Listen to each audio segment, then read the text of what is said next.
tek evin derbas bu. Daykamın dilovan bu, bavim derxas bu. Hoş bu birayımın hecabım jiminde. Hezar hastevi delide çunu hatın. Evin darim bereni havek xawin. Ya yekem dema zarok diyamın bu. Ez hep çok bum be tecrübe bum. Ya da wî xayîn derket dilê min şikan.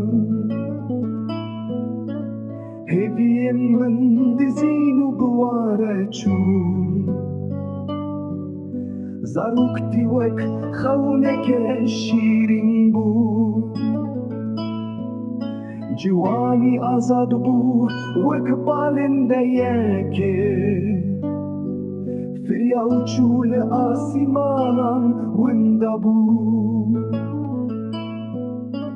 Ji şênkur kulîlkên nûşîn bûn.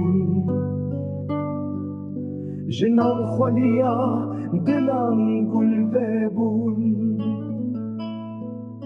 Herêşek bû dersek ji bo.